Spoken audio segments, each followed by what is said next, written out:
Hello everyone. Welcome to another part of What If Deku Was Iron Man. If you enjoy the story, please like, subscribe and share the video. It really helps me out. I did not write the story. The original writer is mrkage. Please go support them. Now let us dive in. Niza peeked from behind the curtains, his eyes roaming on the faces of the first-year students from the hero course. He couldn't even express the joy that all of the parents agreed to allow their children to continue their education at his school brought him. With the new dorm system, they could keep all of the kids safe, help with their commute finances, teach them independence, and find the possible traitor. Now, Niza believed with all his might that none of the students was selling information to the League or the underworld overall. Still, it was just too suspicious that villains knew where the teacher's lounge was or the location of the camp that was changed at the last notice without telling students. Of course, someone from the teaching staff could also be responsible for it, but that was even less likely to be the case. Shaking his head to get rid of the gloomy thoughts, he put a smile on his face and stepped forward.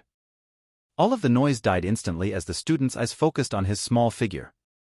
Hello, dear students of 1A and 1B. I hope that all of you are finding your new accommodations enjoyable. Niza paused to observe a curt round of nods and smiles. Firstly, I want to express my joy that every one of you is here to continue your education. Additionally, I want to apologize that due to shortcomings of the teaching staff, with me at its head, you had to go through with what you did. He stated, bowing to the children. He was met with silence. Silence was a good response. Straightening up, Niza once again looked at the faces of his students. There was a lingering tension on their faces, but all of them had a brave facade. These kids would make fine heroes, he was sure of it. However, that isn't the point of this meeting. He rose his palm, silencing the kids before they could start whispering. UA's got the privilege to set new principles for heroics, and with this, I'm pleased to announce the opening of the new program.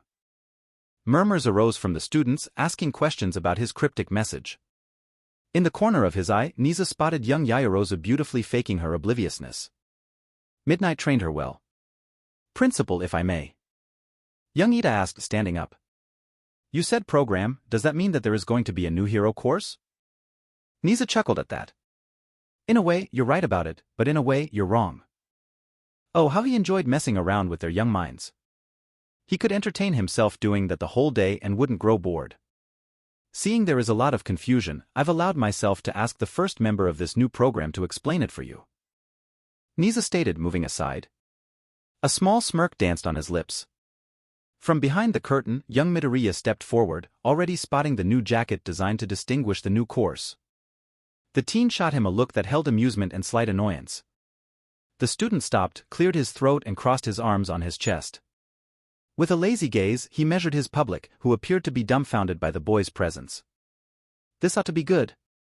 Thank you, Principal. I was just about to step in to stop you from having a field day with my colleagues. Young Midoriya stated, smirking a little. I see that you don't have any idea from Niza's mysterious way of speaking, so I'll start from the beginning. The teen paused for a moment, most likely gathering his thoughts. The United Nations approved an international program whose purpose is to assemble a special team made up by individuals that undergo specific training. The goal of said team is to investigate highly dangerous criminal activity and prevent it from reaching our everyday life. A hand shot in the air, following it young Tokage stood up and tilted her face to the side. What do you mean by special team and prevent? Niza smirked at the question. Ken-san told him that the girl was quite sharp. Young Midoriya looked at her, scratching his cheek. Think of this as the black ops of the hero industry, with the backing of every country in the world. As for the other part, mostly apprehending bad guys.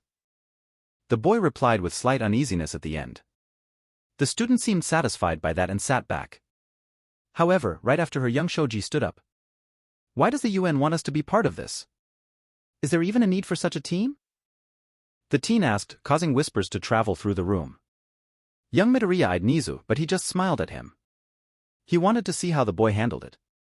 While there are undoubtedly extraordinary and capable heroes in the world, not all of them can do what this team, the Guardians, are supposed to do and or will face. That's why the UN wants to set a program to train a select group of people in order to guarantee the highest chance of success in any assignment, for lack of a better word. Young Midoriya replied, silencing the students. UA's involvement was a suggestion from our principal, so they are entrusting the success of the program to our school. The other part though. The teen took a slow breath and looked ahead of him. Our world is a twisted place. We saw an example during the trial that I had the pleasure to be a part of. A great hero hiding his dirt away from the public. A powerful villain living right under our noses. Corruption, discrimination, abuse of power, those are the things that heroes and police can't deal with without help from some other parties, especially if the issue comes from them.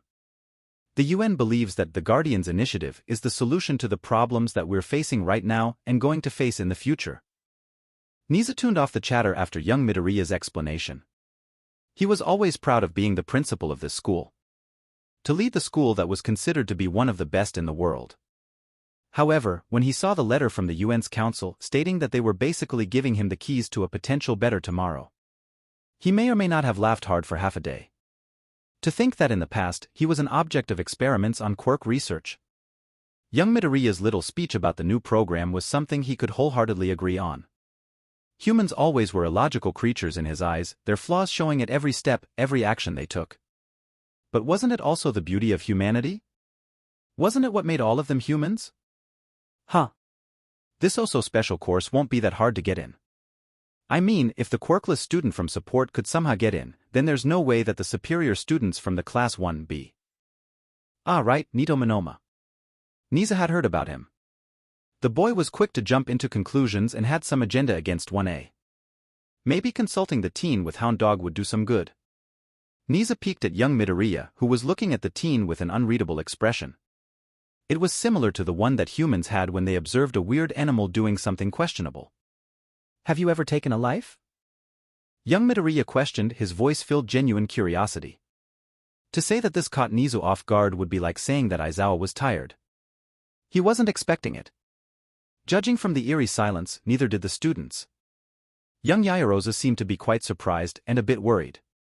On the other hand, young Ida had a sorrowful look in his eyes. Young Monoma, who froze in a bizarre position, slowly turned his head to the platform. Pardon? The teen asked weakly, his grin cracking. Have you ever killed someone before? Young Midoriya repeated nonchalantly. Have you ever thought about taking away someone's life with our own hands? The teen paused, licking his lips. A deadly glint dancing in his eyes. While the Guardian's job is to prevent anything terrible from happening, the capture of the villains isn't the only option. Sometimes you can only kill the criminal to save lives. The boy added, ending it with a heavy sigh. Nisa winced a little at the calmness in the boy's voice. But he could see the slight shaking of his hands behind his back. He was willing to endure resurfacing those memories to make them understand the risks involved in the program. He would make sure to ask young Midoriya if he was okay later. The teen once again looked across the room like he was searching for something in their expressions. I won't be sugarcoating the truth. Joining Guardians isn't something that you do on a whim or just to try things out. It's a choice for the rest of your life. You will have to get information in any way possible. You will have to dye yourself in the blood to save people who didn't even know that they were in danger. It won't be easy, from the gruesome training to the tough decisions and close calls. Young Midoriya explained with sympathy. Nisa smiled at his words. The teen was already showing the signs of a great hero. A hero that the Guardians Initiative needed at the front. Taking a step forward, he clapped his hands, getting everyone's attention back on track. Nisa could easily see conflict on their faces. He believed that he could understand them. They all came here to fight crime and support their society with smiles on their faces. And here they were asked to abandon the conventional idea of heroics, to become something greater at the cost of their relatively normal lives. When I was younger, I thought that the encouragement from my grandpa, my skill, intellect and ideals would be enough to be a hero, but in time I found the truth to be a lot more complicated than that. I hope that you can also come to a similar conclusion. The teen added, smiling brightly. For more information, you can ask your homeroom teacher. Be aware that the choice to try and join this program isn't compulsory. You will have a few days to think about it and decide if you want to take part in the transfer exam. Nisa stated, wrapping up the meeting with the hero courses. They still needed to get through the other classes. Principal, one more question. Young Kirishima shouted, hastily standing up. Is this team, Guardians, are they going after the League of Villains? The teen asked hopefully. Right, he heard from Aizawa that the boy dealt with Bakugo's betrayal pretty poorly. Smiling sympathetically at the student, he answered, "Oh, we don't know what missions guardians would have to deal with. But there is a possibility of it." The truth seemed to be the best reply he could give. Turning on his feet, Niza walked behind the curtain, young Midoriya following him. They both sat on the stools, thinking about the meeting in comfortable silence. It all went quite well in his opinion. Young Midoriya did his part wonderfully, delivering the essential points to the students and making sure they understood the stakes. Now it was the question of which one would decide to leap and try to join the program. As much as he was a sadist who would enjoy the suffering of human beings, he felt a bit bad for the young women and men who succeeded in this endeavor. They all would face the challenges that most heroes didn't have to. Are young Hatsum and young Shinso going to play innocence as good as young Yaoyorozu did? Nizo asked suddenly, pulling the boy from his thoughts. Young Midoriya hummed quietly, tapping his fingers together. Maybe Toshi will do a bit better than Mei. Niza chuckled at it. You don't believe in your girlfriend? That's not nice. He teased a little to lighten up the atmosphere. The teen snorted. Please, because she's my girlfriend, I know that she is going to cause something to happen. Something? That seemed really fascinating. Maybe cause explosion or two. Young Midoriya said with a shrug. That certainly sounded like young Hatsum. He still remembered how Majima-san complained about the girl during the first month of school. While we're at the unexpected. Niza started, his smile vanishing as a concerned expression settled on his features. Was that the right move? While you didn't say a word about the stain incident, I know that you were referring to it. Are you okay, young Midoriya? Although the teen passed the written psychological evaluation, he could see the hesitation in his body language. After brainstorming it with Aizawa-san and Majima-san, they had created a near-identical scenario in which young Midoriya had to kill Stain. Of course, the results of the examination led them to believe that there was nothing wrong with him. But passing some test wasn't the same as dealing with trauma. Looking at the teen, Niza patiently waited for a reply. The boy's head dropped just a bit. He was biting his lower lip, and his eyes showed that he wasn't exactly there. After a pregnant pause, young Midoriya released a heavy sigh and looked up, meeting his gaze with a pained, yet brave look. During the villain attack at Island, the villain's leader, Wolfram, was about to unleash a powerful strike that no doubt would destroy the central tower, killing many people. All Might and Togata-senpai wouldn't make it in time. I shot an unibeam at him. It ended up severing his arm, but I was aiming for the chest. The teen paused for a moment, looking down and playing with his fingers. A moment before I did that, I'd heard Stain's last words to me and... It may sound wrong, but I genuinely believe that while killing is not the best option, sometimes you just have no other choice. If sacrificing one life to save 1,000 or more is necessary, and I end up suffering because of it, then I'm willing to do it. That's what a hero would do. Niza listened to every word with rapt attention. It was clear to him that young Midoriya would never escape the guilt, just like Aizawa-san said it to the boy in the hospital. They'd have to deal with it daily, be it day or night. It'd haunt them till the end of their lives. He couldn't even describe the respect he felt for the student being able to handle it. However, he was sure of one thing: he'd walk to the hell and back if it meant easing the burden that the teen had to carry. Oh, I just remembered something important. Niza started cheerfully, wanting to change the subject. Tsukachi-san and I have a folder about your old school. We are considering officially opening a case against them. Would you like to contribute to it? Young Midoriya looked at him and blinked a few times, processing the news. I can give you my testimony. Plus I'm sure that Alan has some recordings that he hid from me. Bratty AI? Oh, if the boy even knew about the whole server of the videos that Alan possessed. Himiko took a deep breath of fresh, slightly chilly air. It was a while since she could feel the fresh breeze on her skin. Looking over her shoulder, she saw the crashed police car down on the road. Next to it were the unconscious bodies of police officers and other prisoners. Stretching her body to get satisfying pops, she looked at her wrists. They were slightly red from the handcuffs that she had a few moments ago. Looking ahead, she saw the back of her master, who stood at the center of the rooftop. There was a large duffel bag next to him, but it wasn't important now. Master, you didn't have to save me. Himiko stated in a low, somber tone. She walked a bit forward, still keeping her distance. Her head hung low in shame. She failed him. She failed her master, the man who helped her so much through all her life. The man who did so much for her, who put his trust in her and her abilities. Do you think that I'm disappointed? He asked her in a neutral voice. A heavy scent of fresh cigarette hitting her nose. Yes. I got caught for being careless. I got comfortable and downplayed my skills too much. She admitted as tears pricked her eyes. Himiko was so ashamed of herself to drag Master's trust through the mud. She saw his lower body shift to her. Quickly closing her eyes, she got ready to get scolded, hit, killed. She would accept it as it was a suitable punishment for her shortcomings. A hand was laid on top of her head, causing her to wince a bit. Then she felt a gentle ruffle that messed her hair a little. As long as you understand it, I'm happy. Additionally, I'd always rescue you, my little lion. The Master stated calmly, still petting her hair. She blushed a little at the pet name. It's been a while since she heard it. One couldn't describe her joy. Master wasn't mad, and she still was his little lion. The man took away his hand, causing Himiko to release a small whine. She loved when he petted her. Straightening up, she was once again looking at his back. I've met him. I've met Izuku Midoriya. She declared as the warm memory of their short meeting replayed in her head that she would cherish for the rest of her life. Master hummed a little, showing his interest. How is he? He is. Himiko started but stopped to lightly bit her lip as blood flowed to her cheeks. He is everything that I've imagined and so much more. He's similar to you but different in his own way. He's just amazing, fantastic. Was there even a way to describe it? Was this how love felt? Master chuckled a little. I'm sensing but somewhere.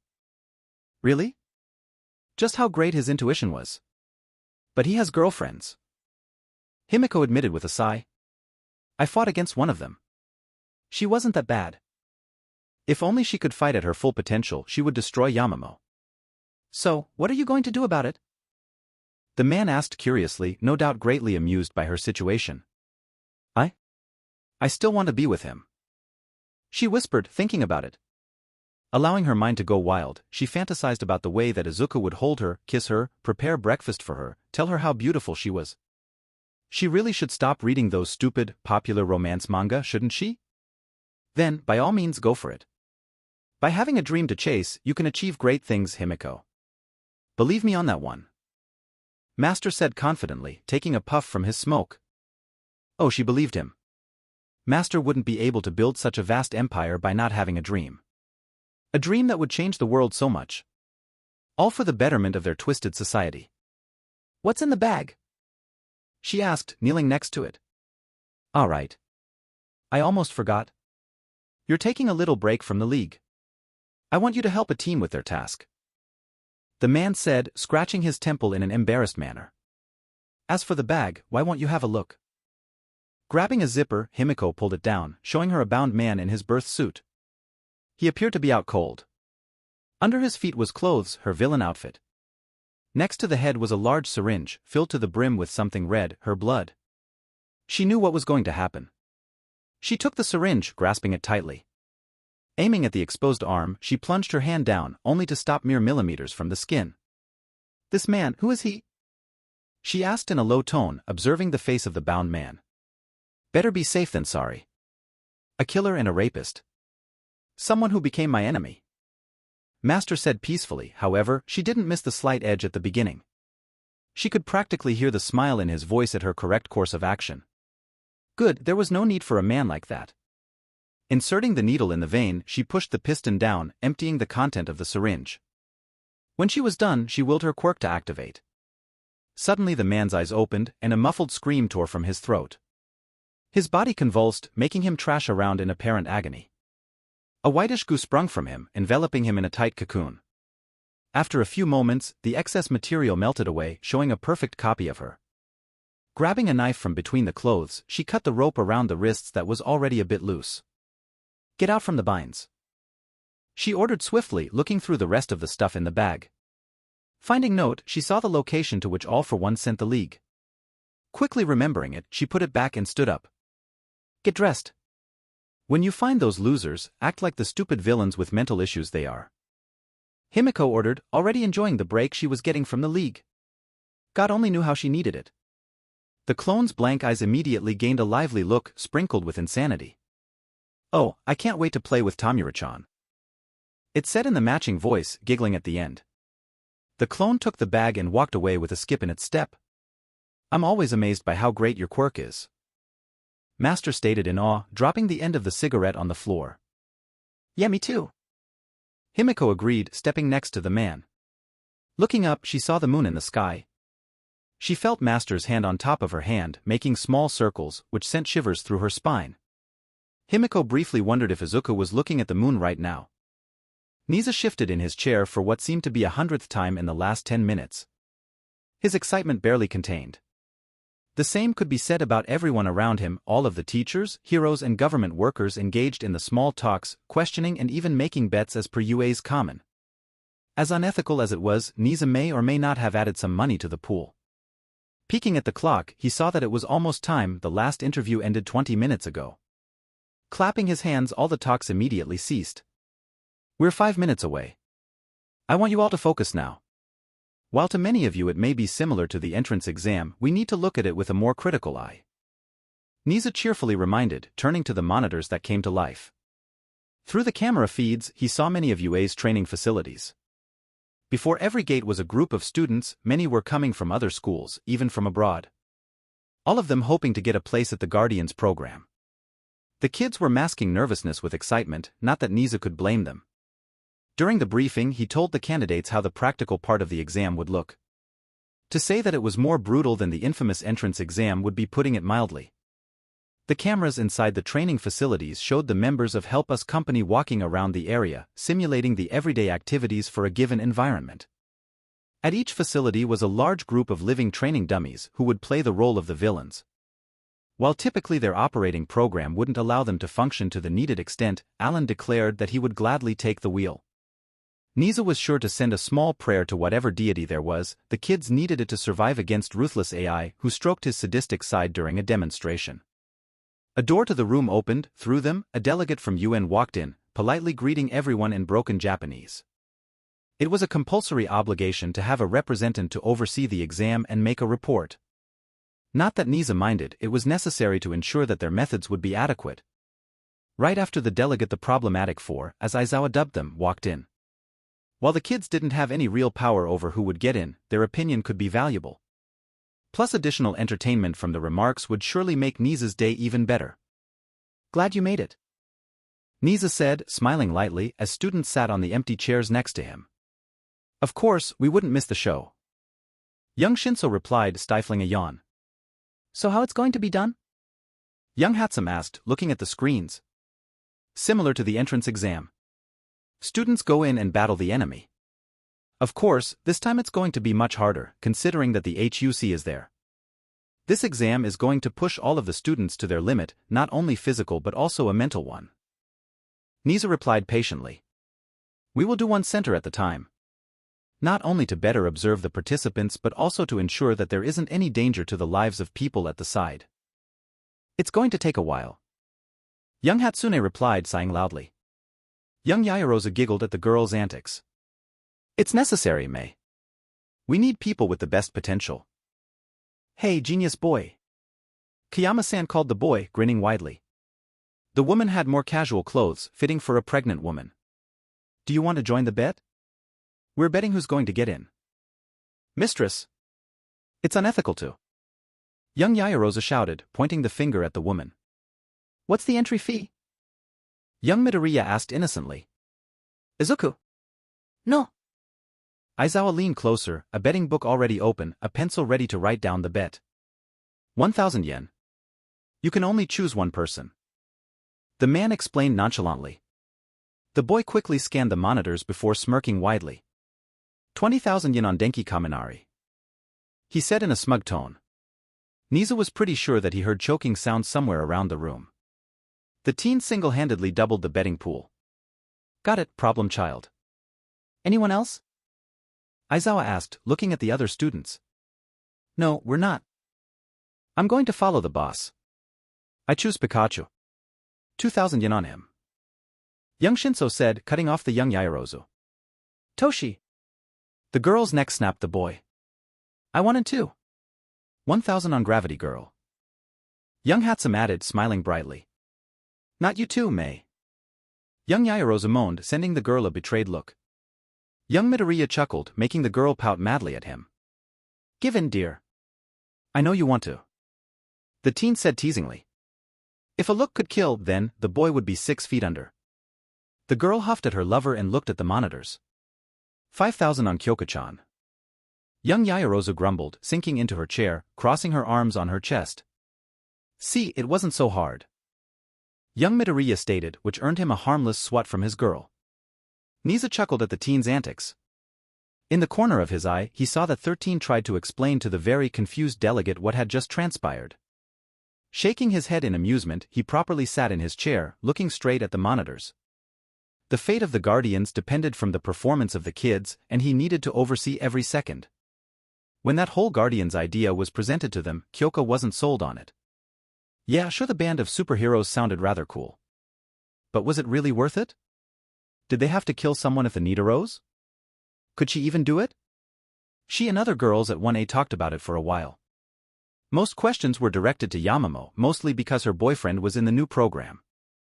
But what pushed Kyoka to that decision was the fact that overnight Yamamo disappeared. Her room was barren of furniture, no trace of the girl. Disturbed by it, she ran to Aizawa-sensei to tell him that her friend was somehow kidnapped. Only to hear that Momo Yaoyorozu was a part of the Guardian program since the very beginning. Kyoka was dejected by it. Why didn't she tell them a word? Tell her. Weren't she Yamamo's friend? However, after thinking for a while, she concluded. Yamamo always strived to be the best. Ever since the girl joined UA, she pushed herself with brutal training under Midnight's watchful eye. She spent time with Midoriya and Hatsum, not only to get a quality couple time but also further improve her knowledge about anything really. Midoriya said that becoming a guardian meant becoming better, becoming something more than a normal hero. That's why Yamamo went there. To prove that she had grown, using her strength to save people in a way that an everyday hero couldn't. And so, Kyoka decided that she too wanted to do it. She needed to be like her friend and aim higher. She wanted to stand alongside Yamamo and change the world for the better. And no, her month-long sexuality crisis after USJ didn't have anything to do with that. But the moment the giant gate opened, allowing her and other students to move in, she doubted her conviction. Right off the bat, explosions rang through the field, nearly causing her to pass out from the noise. Pillars of smoke rose into the sky as silos, and parts of the buildings were destroyed. Chunks of concrete and pipes flew everywhere. People's screams pealed from the depths of the arena, mixing with gunshots. What the fuck was going on? This was way more intense than any of their previous scenarios at Foundational Hero Studies. The entrance exam looked like a playground compared to it. Hearing faint cries for help, Kyoka ran up to the closest building on fire. Kicking the door open and shielding her face from the wave of heat, she called. I'm coming. Inside looked like a lab. There were multicolored liquids in glass bottles and some scientific equipment that most likely did things she couldn't even name. Locating the voice, she burst into an office. A woman in lab coat trapped under a hunk of concrete. Plugging her jacks in, she sent a sound wave, breaking it apart. Can you walk? Kyoka asked, checking for injuries. I think. She replied in a shaky voice, trying to stand up, ultimately, falling forward as a yelp of pain escaped her lips. She caught her, supporting the woman. Wow, those guys were excellent actors. Moving the woman to the makeshift rescue center, Kyoka ran further into the field. Despite all of the irritating noises, she was still able to locate the trapped people, giving directions to the other participants. What disturbed her greatly were the modified LTDs. It wasn't about them having military cloths and realistic-looking riffles. No. What gave her chills were faces made from some material that felt like skin and the reddish liquid pouring from their bodies. They seemed so human-like that she stopped once or twice to check if it wasn't an actor who played dead. Of course, all of the dummies had a light indicating if they were out cold, severely injured or even dead. So far, she didn't come across any red lights, only yellow and orange. A relatively soft click made her stop. Snapping her head to the side, she only caught a glimpse of the robot aiming at her. Kyoka barely jumped behind the wall when the first volley of bullets rushed at her, painting the pavement with bright pink. Pulling out a sound gun from her belt, she snapped it on her wrist and plugged in her jack. Pulling her headphones on, muffling the noises to the manageable level, she sprung forth, tumbling on the ground. Taking her aim, she sent a quick pulse of sound waves at her adversary. The robot was pushed back, bumping against a wall. It clutched its head, writhing a little, before stopping. In the center of its chest, a yellow light popped out. Releasing a breath, Kyoka relaxed her body. That was a bit nerve-wracking, but thanks to the UA's harsh. A cold metal was pressed against her neck, applying a bit of pressure. Her voice hitched and her brain stopped for a moment. A hand grabbed her headphones, roughly pulling it off her head. "That's the end for you, hero," the robot said without emotions. However, the voice sounded real to her. Kyoka's body jerked a little, but the end of the gun dug deeper into her neck. "Try to move, and I'm going to shot your head off. Tell me how many of you are left." The dummy commanded, its tone suddenly dark and threatening. She couldn't find her voice and her mind went blank. What was going on? This was batshit insane. Were Guardians supposed to deal with that every time they went into the field? She couldn't stop herself from shivering. "Your choice, the..." Suddenly there was a thunder-like sound followed by chirping. Then came two thumps and something wet hit her back.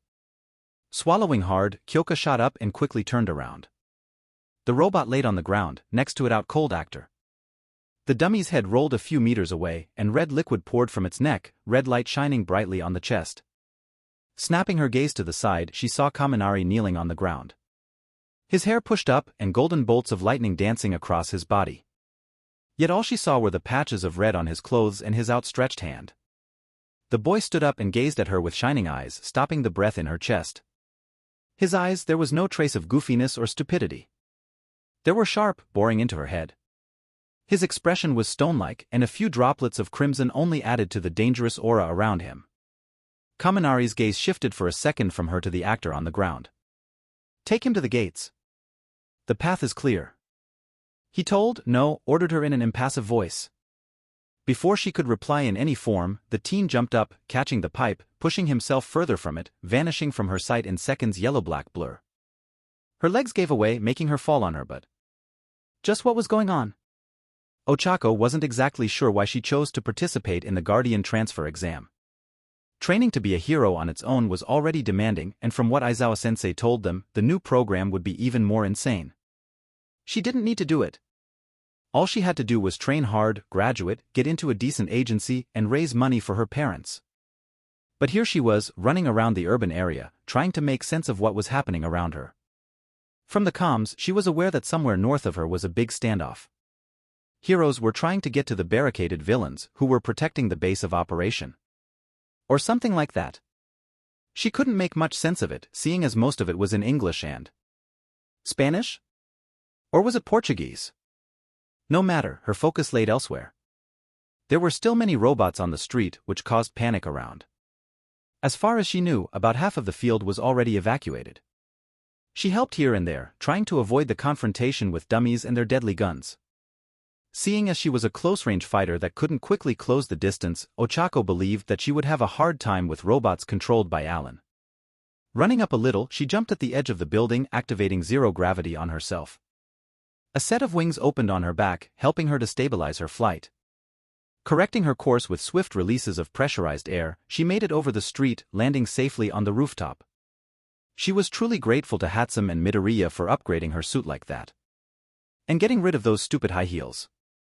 From the building she was currently on came a distress signal a minute or two ago. Supposedly there was a big-shot businessperson who had some government connections, clearly a VIP person who couldn't get caught by the enemy. Going through the rooftop entrance, Ochako quickly descended to the floor where the target's signal came from. Thinking that the stealthy approach was necessary in case that enemies were also inside, she tiptoed from door to door, cracking it open just enough to see the interior.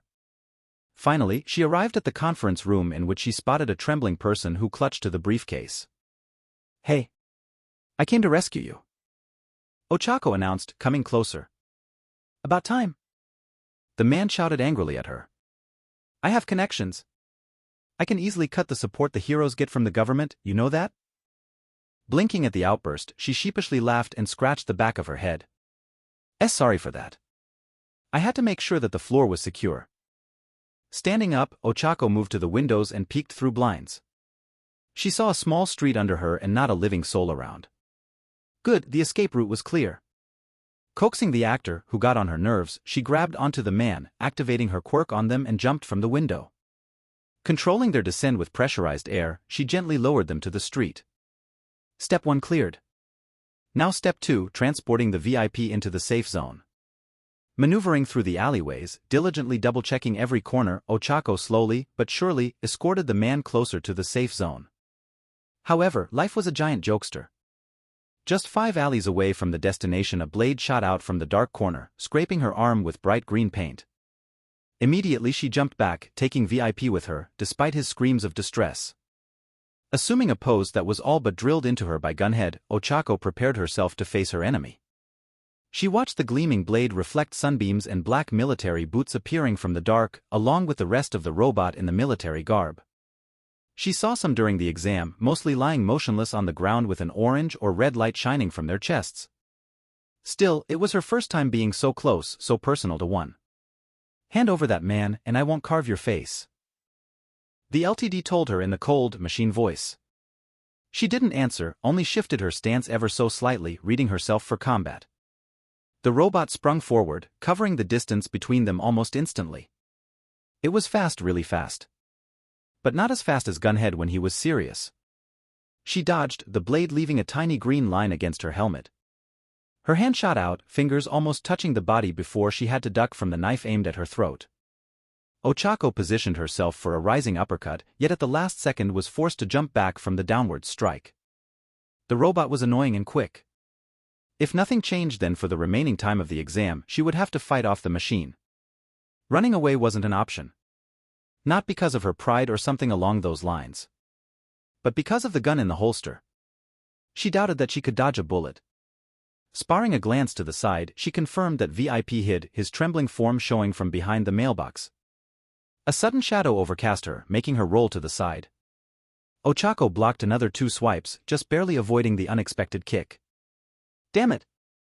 The skill difference was way too big for her to win it, she could just hardly defend herself. Getting a bit desperate, Ochako formed a very rushed plan that involved way too much luck for her to be comfortable with it. But she felt lucky today. Weaving between the strikes, she did her best to keep close to the robot, waiting for the opportunity. Stepping to the side, away from a downward slash, Ochako did not step back when blade rose. No, she lunged forward, pushing her shoulder as close to the LTD as she could. Then her wings opened, shoving machine back just a tiny bit, taking away its balance.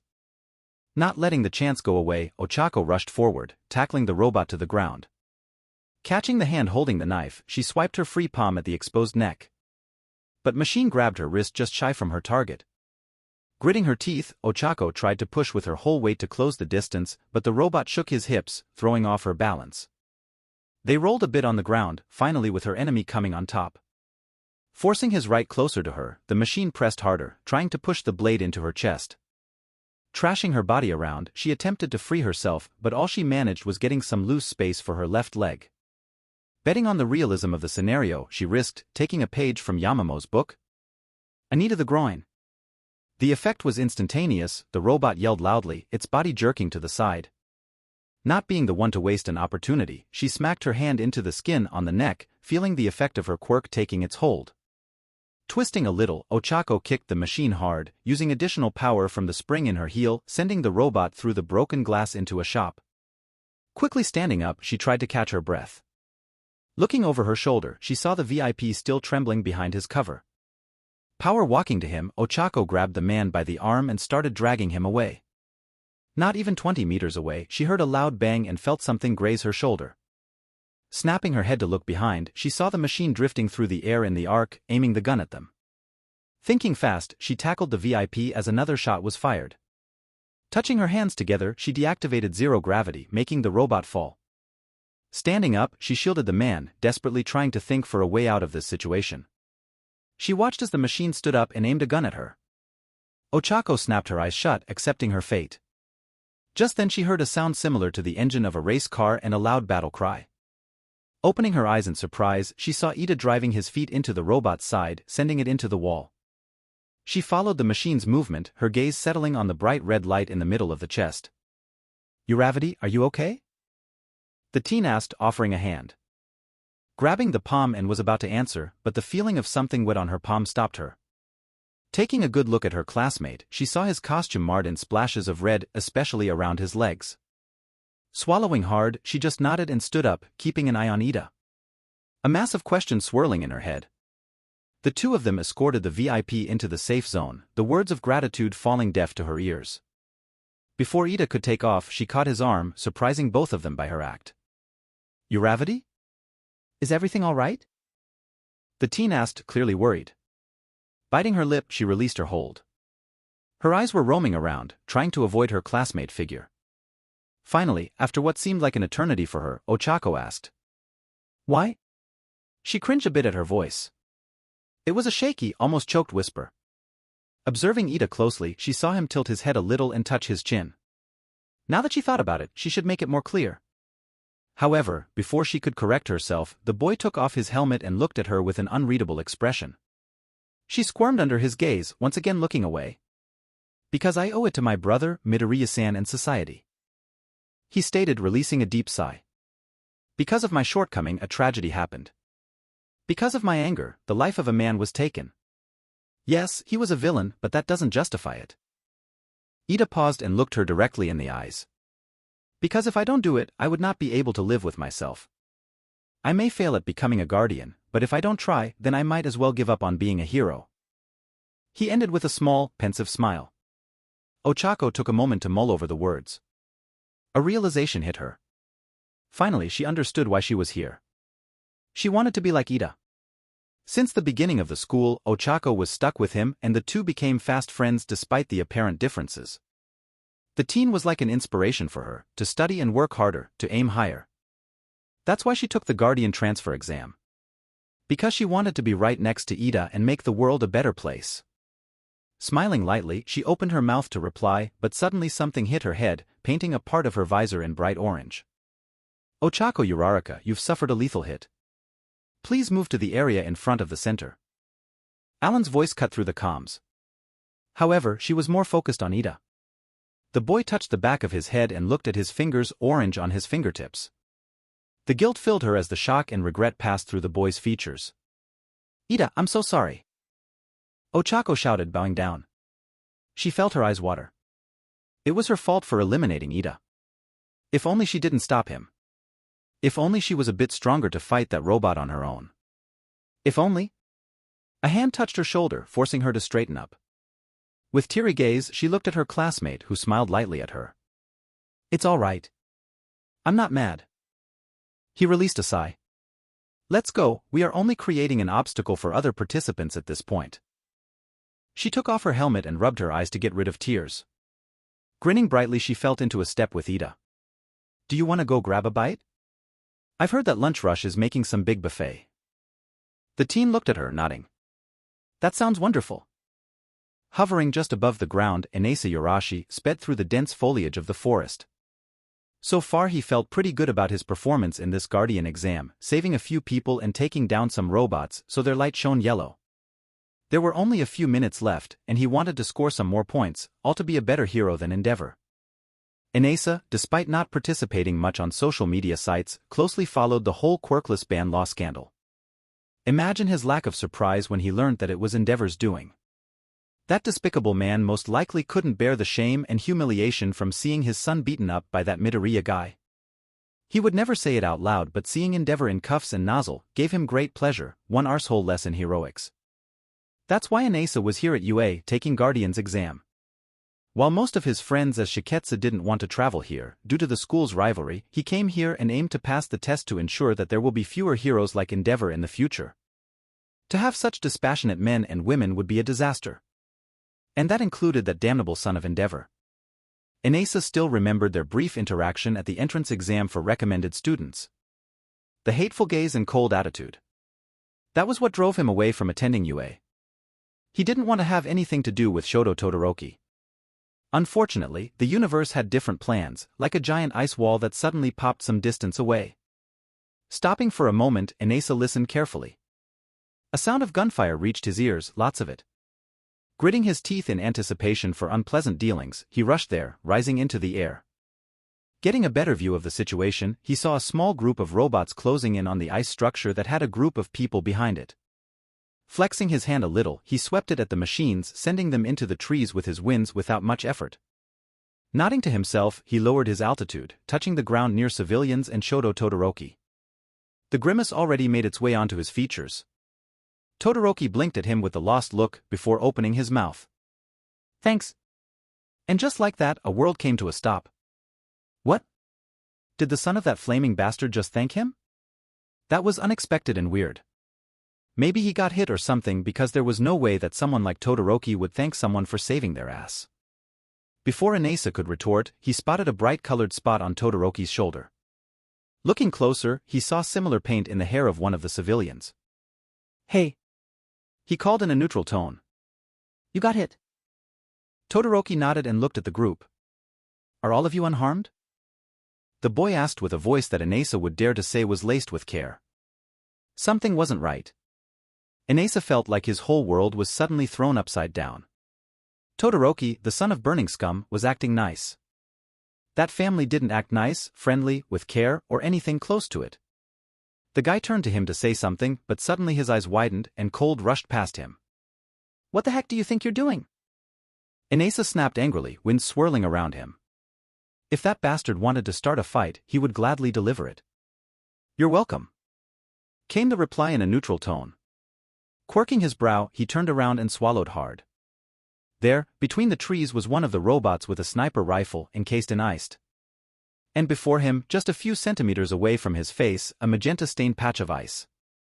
He was just saved from being eliminated by Todoroki. The same Todoroki that a few months ago brushed him off. Thanks. Inasa choked out, turning to the boy. A frown marred his lips. You're different from before. He started, unsure of what to say. Todoroki tilted his head a little. Before? Oh, you're that guy from the exam for recommended students. The boy said in recognition. And then he bowed at a perfect 9th-degree angle. I'm sorry for the way I acted back then. At first, Inasa didn't react, feeling like his brain shortcut from all the weirdness he experienced in those last few moments. It's okay. I forgive you. He mumbled, scratching the back of his head. His thoughts were running miles per second. I'm going to escort the group back to the entrance. Be safe on your way, there are still some robots roaming around. Todoroki said, walking away. Wait! He shouted after a few seconds, running up to the group. I'll go with you, it will be easier to protect them with the two of us. That, and it will give him a chance to watch Todoroki closer. The guy changed quite a bit in the last months. So much that Inasa felt ashamed of assuming some things about the boy. I'm Gale Force, Inasa said, sticking out his hand. Shoto. Todoroki replied, shaking the palm. No, no. I mean your hero alias. Shoto. Inasa snorted. What a strange guy. Wait, why was he feeling like a hypocrite? Ijiro ran through the gates as soon as the exam started. He only had a limited amount of time, so he needed to make the most out of it, all to get to the Guardians. There was a chance that the Guardians would go after League and by extension Bakugo. He needed to get in. To get to his buddy and strengthen this mess out.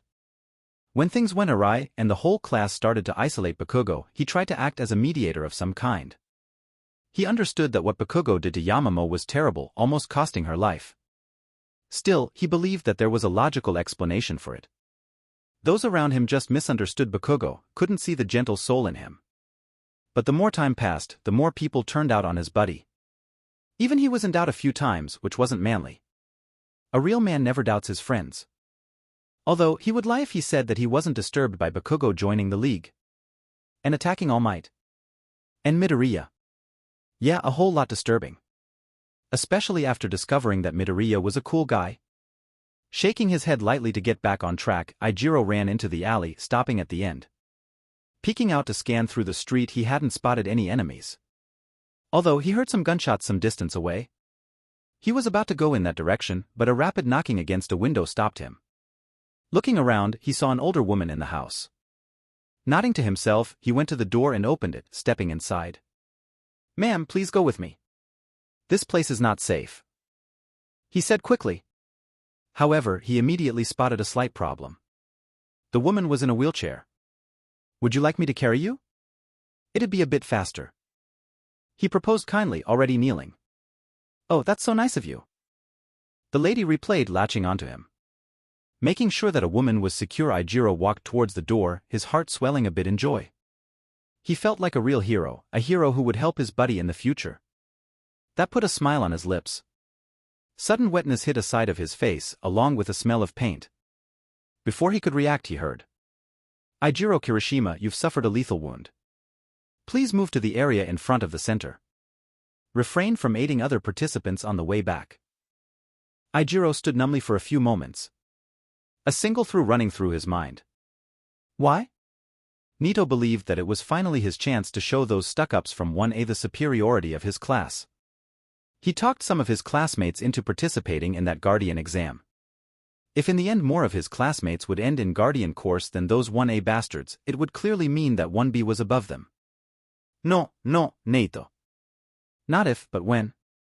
However, he might have done a slight, tiny miscalculation on his part. Being precise, the brutality of the exam.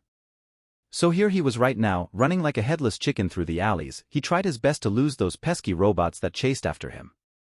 In hindsight, separating himself from others and not grabbing a quirk was a horrible decision.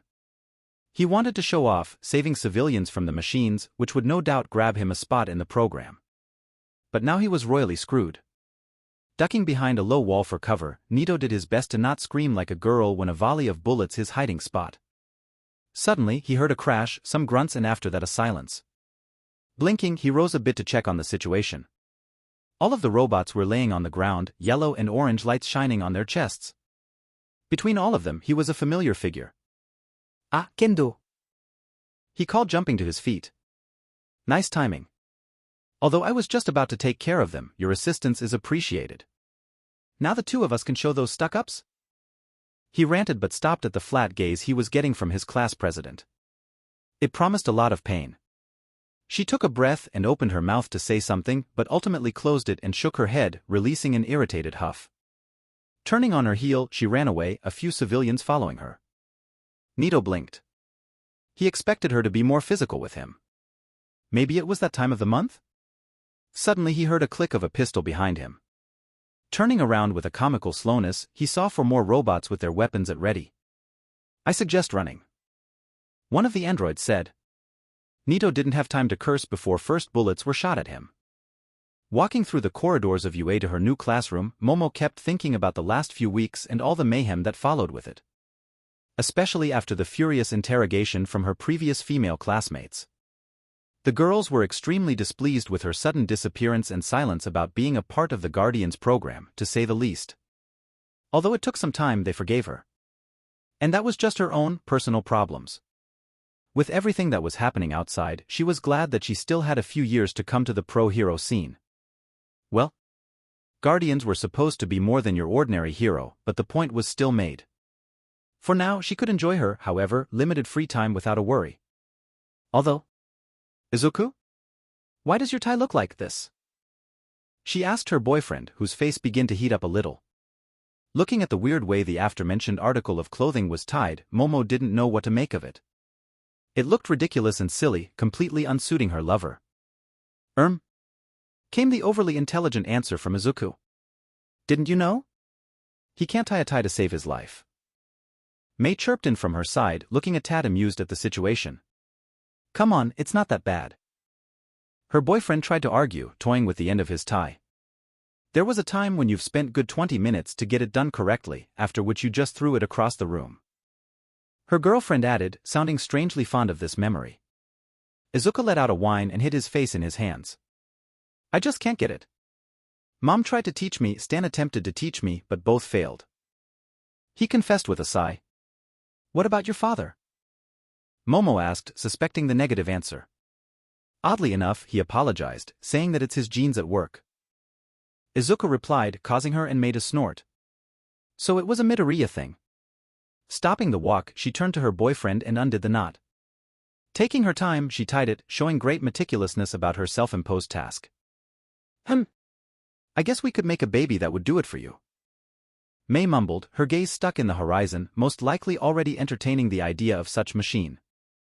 Momo hummed at it. This invention surely would be helpful to hopeless men and women who can't tie their ties.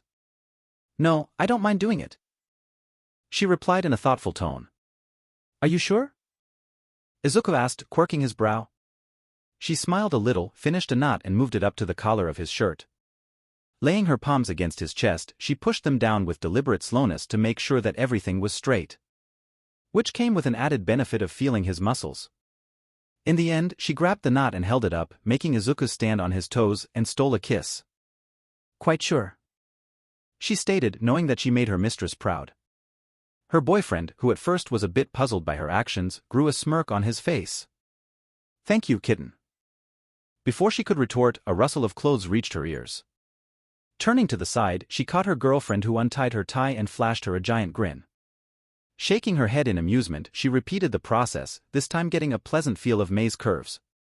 Arriving at the classroom, the three of them paused for a moment. This was it, the first step on the new chapter in their lives. Opening the door, Momo did a quick checkup on the style of a room. It looked precisely like 1A classroom, just with fewer desks. Even most of the faces were familiar. Yayarosa-san, Hatsum-san, Midoriya-san, good morning to you. Ida-san shouted, standing upright. Although I must say that you're pretty late. There are only 4 minutes before the lesson begins, and we UA students. The teen continued, waving his hand around in his typical, robotic fashion. For better or worse, Momo just tuned it out. By now she knew by heart how it went. And there he goes again. Toshi grumbled from his sit, stiffening a yawn. You get used to it after some time. Kaminari-san replied with a chuckle. No, you don't. Todoroki-san countered, his eyes not leaving a page from his book Friendship 101. Guide for Dummies.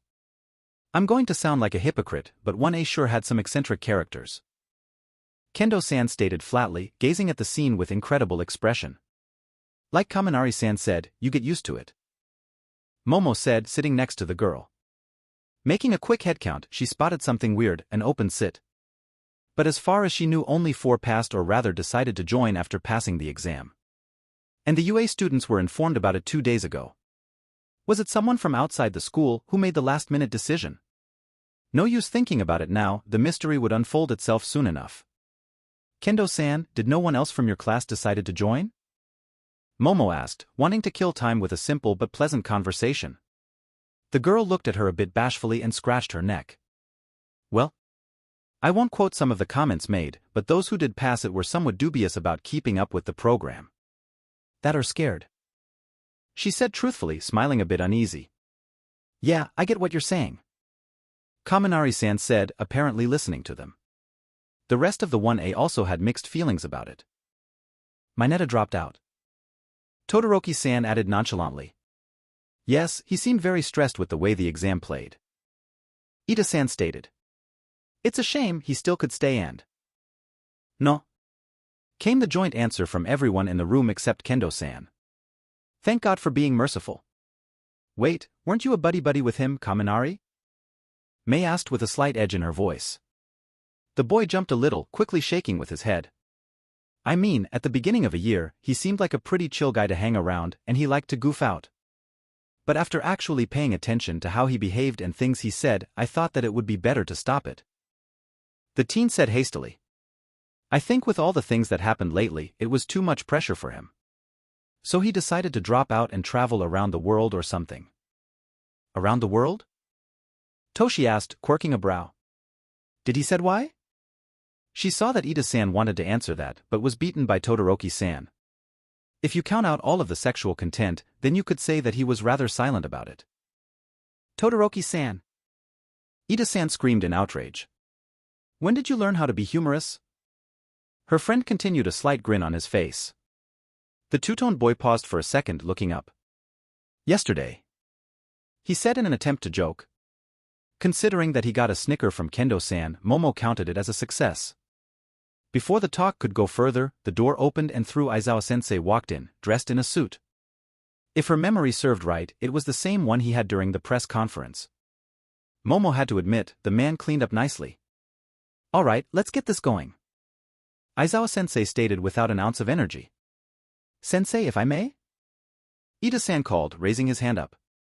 I don't want to sound overly inquiring, but why are you here and not in 1A? Momo shared a look with her lovers and friend as they already knew the reason. Due to numerous reasons that would take too long to count out, I was chosen to be a caretaker for you. The man replied with a sigh. Any other questions not regarding the Guardians?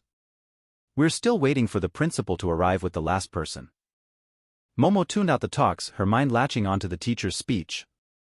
Something about his phrasing put her off. Looking around, she saw that Izuku, Mei and Toshi also caught it. And this will be your classroom. The principal called, walking into the room. Following him were Melly? Mei shouted with glee, jumping from her seat. Blinking away her sudden shock, Momo herself confirmed that it was indeed the one and only Melissa Shield, dressed in UA's student uniform, standing in a doorway. The girl gave them a wave, smiling a little. You know her? Came a whisper from Kendo-san. Yes, we met her at I-Island. She's a good friend. Momo replied, waving back to the girl. Not wanting to gain Aizawa-sensei's ire, she kept quiet but followed with her eyes as for where. Oh, what a delightful surprise for the only empty desk to be right next to Toshi. And both of them blushed. It was going to be so fun to tease the two of them till the end of times.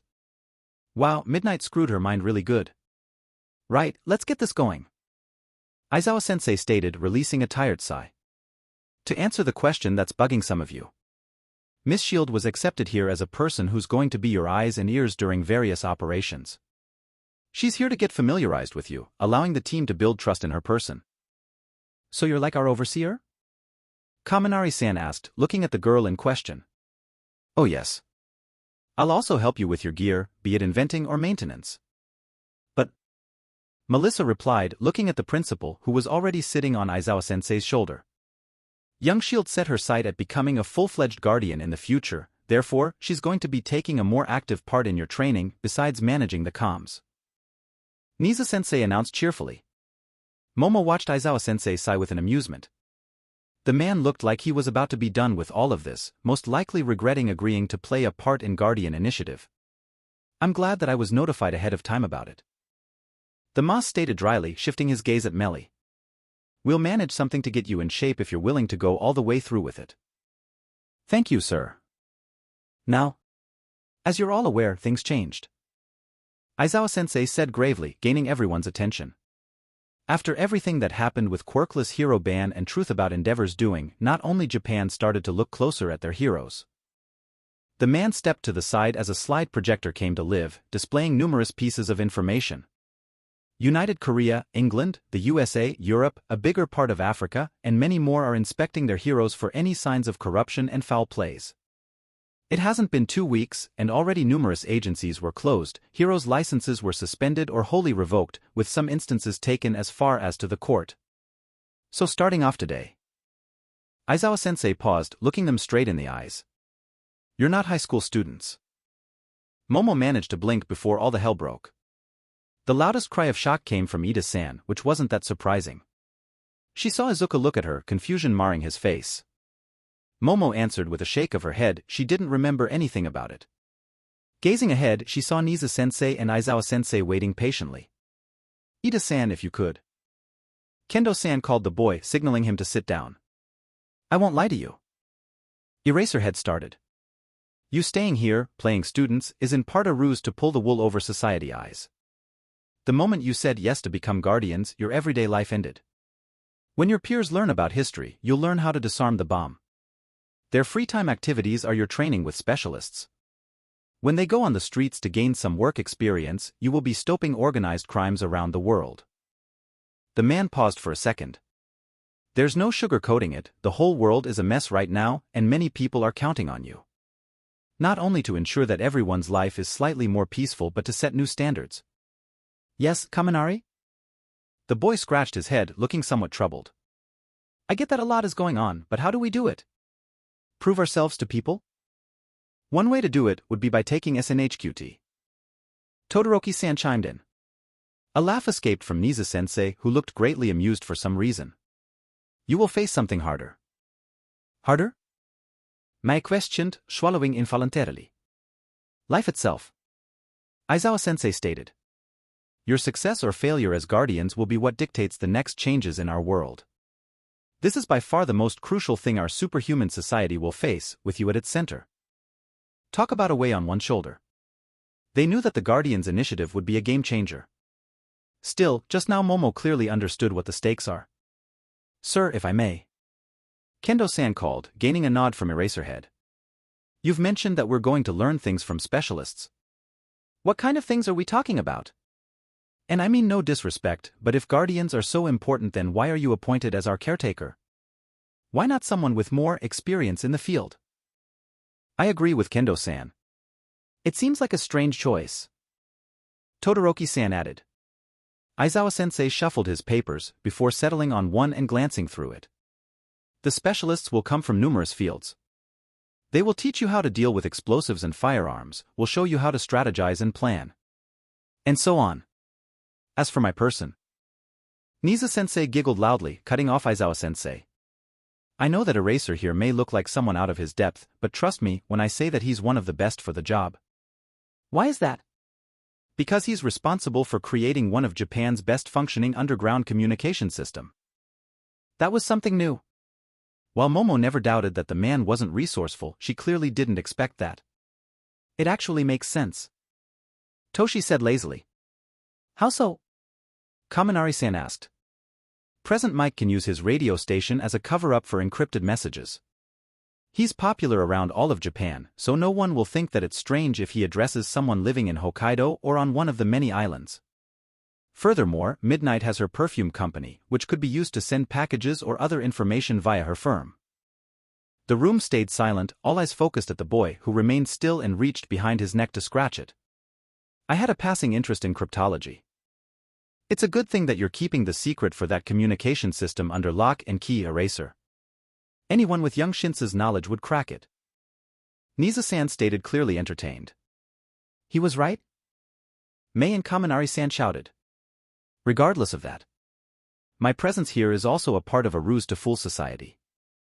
Aizawa-sensei stated, clearing his throat. Moving on. We need you to decide on your team leaders. You need to choose people who you can trust, who would have the ability to make quick and sometimes tough calls. Trust and tough calls, huh? That required a charismatic people who are quick-witted and can listen to others' opinion, someone who will be able to grasp everyone's attention and stay strong in the times of need. Who to choose? I think that Midoriya and Yaoyorozu should do it. Kaminari-san said brightly. Yeah. Izuku and Momo would be the best for it. Mei added, nodding enthusiastically. I see, they did prove themselves during I-Island crisis. Ida-san chimed in. I think that they're the most reliable from all of us. No offense. Todoroki-san stated with his usual straight face. Momo's brows rose up. She couldn't decide if she was surprised by it or flattered. Most likely both. But that also made her nervous. The pressure of getting all of that responsibility, of being in a position to make a life and death calls. Would she be able to face it? Boss and boss's girlfriend, huh? I can get behind that. Toshi said lazily, giving them once over. I don't know you very well, but seeing what happened at the camp, I think that you'll be the best choice. Kendo-san declared, making a thumbs up. Without you two, the I-Island would be a mess. So you have my vote. Melly added with a smile. How could she say no to them after all of it? They already were showing that they'd go to hell and back with her and Izuku as their commanders. Looking at her boyfriend, who also was flabbergasted, she nodded at him. I don't think we've much of choice now. Izuku said with a curt laugh. Me neither. You're the leader, and I'm your vice. She quickly announced before he could protest. Fair. He replied with a shrug. As for the First Order as your leaders. From now on, we're using each other's names. Isn't that a bit too forward? Kendo-san asked, blushing a little. While it may seem like that, I think that it's a great idea that will allow us to get more familiarized and comfortable with each other. Great thinking, Midoriya. Izuku. Tenya announced, waving his hands around. She and Izuku watched the lively conversation between others with strained smiles. They didn't want to burst the bubble, saying that it's the best way to not get a weird nickname from their beloved girlfriend. No matter how funny they were. All right, settle down. Aizawa-sensei called. There's one more thing before I send you back to the dorms. Send us back? Mei asked, knitting her brows. Yes, there are still some matters regarding Guardians that Nizu and I need to attend to. Besides, it'll be one of your last free weekends, so make sure to enjoy it. Suddenly the door opened, and through them, Mirio-senpai and All Might walked in. It was still weird to see the symbol of peace in his frail state. To think that the man had to live like that for the last few years. We're not late, right? Yagi-san asked. For once, you're right on time. Aizawa-san replied, before shifting his focus back to them. The last thing that comes from being the guardians is that you'll be able to learn some of the secrets. Stay put and listen well. Himiko waited patiently on the rooftop, overseeing the parking lot. Today was a slow day, with not many people showing up in the hospital. Which was very good in her opinion. Her gaze landed involuntarily on the nearby trees. The dark green leaves reminded her of Izuku's eye color and his hair highlights. Damn, there she goes, distracting herself again with thoughts about her crash? As pleasant as they were, she needed to focus. This is the nest. Each team give me your status. She called through the radio, speaking in Chinese. This is Alpha, we're good to go. Bravo, we're ready. Charlie here, we're done securing the escape. Himiko nodded to herself, checking the time on her watch. If everything went smoothly, she would have to, regretfully, go back to those League of Losers tonight. At least her master told her that soon they'd say goodbye to this group. Small graces. Copy that. All teams, Operation A Doctor's Visit is a go. When Izuku woke up that day, he was prepared to face the unknown that the Guardians were. The closest thing to it would be the European League of Heroes. This idea came during the second generation of quirks. Still, due to some political conflicts of interest between many countries, it quickly went up in flames. After that was South Coast of Africa with its Africa's Vanguard, but the significant crime rate and not enough funding made it impossible to continue. In a sense, the Guardians Initiative was a second major project that was to unite the world since quirks came to play. Island being the first. And he was supposed to be the team leader. Izuku knew that he could be bossy, sometimes over the top, but this was different. If he screwed up, made a bad call or was indecisive, then all of them could end up dead. The only reason that he allowed himself to direct the action during the training camp rescue mission was that he had a few minutes to analyze the situation and consider all of the what-ifs. He agreed mostly because everyone trusted him. A trust that he hoped he wouldn't drag through the mud. And now he was getting looks of astonishment and awe from other team members. All because Yagi-san just had to say that he was one of the candidates for One for All. Wow, who would have known that the thing like this existed? Kaminari, no, Denki said, looking at All Might and Mirio-senpai with an owlish gaze. I get you. Itsuka whispered, having a similar expression. Just remember kids, don't go and spill this secret. Yagi-san reminded in a grave tone. To be honest, I don't think it's a secret anymore. It feels more like information with how many people know about it. Toshi stated bluntly, making All Might blush a little. Uncle Might, a question from another end. Now that you can't be active as a hero, what are you planning to do? Melissa asked. That's a good question actually. Yagi-san replied, scratching the back of his neck. I was thinking about continuing as a teacher, but I'm not entirely sure. Izuku smiled a little. Then how about becoming the first captain of Urania? He said with a jovial tone. I see, having someone as All Might and Guardian would surely come with an excellent benefit for PR. Good thinking, Izuku. Tenya shouted, waving with his hand. Add to that a valuable experience that All Might could give the staff on the ship and us. Shoto added. I don't know what to say. I don't even know anything about being a captain. Yagi-san replied with astonishment. Don't worry, they're still selecting the staff to man the ship, and everyone will have to go through the training to run it. Izuku added with a polite smile. I agree with Midoriya. As much as it pains me, having you on board will be beneficial to us in the long run. Aizawa-san grumbled, clearly struggling with words. I'll think about it. Yagi-san said with a smile. Now, young Mirio and I need to get going. Thank you all for your time. Once the door closed, Aizawa-san clapped his hands to gather everyone's attention. Now we'll end here. Nisa-sensei and I still have some things to do regarding Guardians. As for you, read through the files that were sent to you and enjoy your weekend. It'll be one of the last free ones that you're going to get for a while. You're all dismissed. Everyone, let's head to the dorms. The newcomers will have to unpack all of your things. Then we can relax with a movie. Momo said as she rose up. The group made its way out of the class, everyone starting to chatter, exchanging their reaction about the meeting. Izuku himself stayed relatively quiet, occasionally adding a bit here and there. His mind was on the flash stick from Professor Shield and its content. He only got a sneak peek at it during the last few days, but he was already trying to piece together the puzzle inside. He almost fell when Denki, who was walking ahead of him, abruptly stopped. Following the teen's gaze, he saw Kirishima-san standing next to the wall with a troubled and awkward expression. He looked like he wanted to say something, but whenever he opened his mouth, he quickly closed it. Kirishima. Denki started with a strong voice. If you want to be a hero, you need to think about what really matters. The boy said, before beginning to walk again. What was that about? Itsuka asked, sending Denki a curious glance. He's beating himself up for failing the exam. As far as I know, he was doing it only because he hoped that Guardians are going after League of Villains.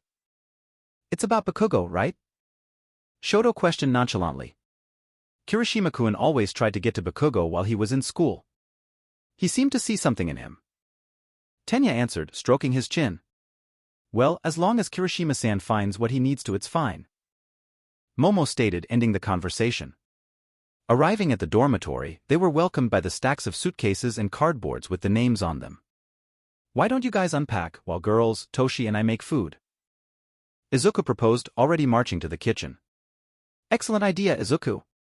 Now everyone, let's get going. Tenya exclaimed, grabbing his stuff and walking towards stairs. So? Izuku started looking at the rest. Who can cook? While he wasn't a novice at cooking, there was a chance that someone was better than him. My mom said that I'm forbidden to step into the kitchen. Mei said with a smile. Somehow he wasn't surprised by it. Momo opened her mouth, then quickly shut it, her face momentarily going from green to red and meek. I can't. She finally admitted with resignation in her voice. With a hopeful look, he switched his gaze to Toshi. The boy scratched the base of his neck for a few moments. I know how to not cut myself with a knife. The teen admitted after a moment. Better than nothing. So something relatively simple and tasty. Katsudon it was. Yes, it was his favorite dish, but also the one he knew the most. Preparing the meal and making sure that Mei accidentally didn't create a bomb, Izuku's mind kept going towards the undeniable and obnoxious problem. The palladium, while doing its job, wasn't a sufficient material to power the armor for long periods. Even now he was on the brink of upgrading his armor to second arc reactor. And the added bulk wasn't precisely what he was after. He preferred the slick look that his armor had. Other than that was the weaponization part. While Izuku wished he could avoid it, it was a pipe dream. There were people out there who didn't fear to use lethal forces to accomplish their goals. He still would be more on the side of capturing. Still, a few devices would need to be made with an intent to completely and utterly eradicate the target. Wow, that was dark. Necessary but dark. After the meal was completed, during which some more pleasant talk happened, everyone gathered in the living room, getting comfortable on the couches.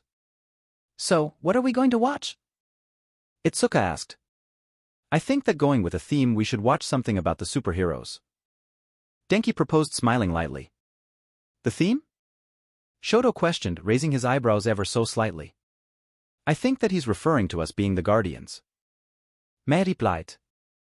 I'm cool with that. Seeing the rest nodding at the proposition and hearing some titles formed the current era being thrown out, Izuku took the opportunity and plugged his USB stick into the laptop connected to the TV. Standing up and clapping his hands, he gathered everyone's attention. If we're going to watch superheroes movies, then how about we see something old school? He said, his smile growing bigger and bigger when he saw everyone agreeing to his idea. He caught the sight of Momo and Mei looking at him with the knowing looks. Ah, they already know what was going to happen. Ladies and gentlemen, allow me to introduce you to your new religion. Izuku said as Alan started playing the first movie from MCU, Iron Man. And that's it for today. I hope you enjoyed. If you did, please like, subscribe, share the video and support the original writer. See you in the next video.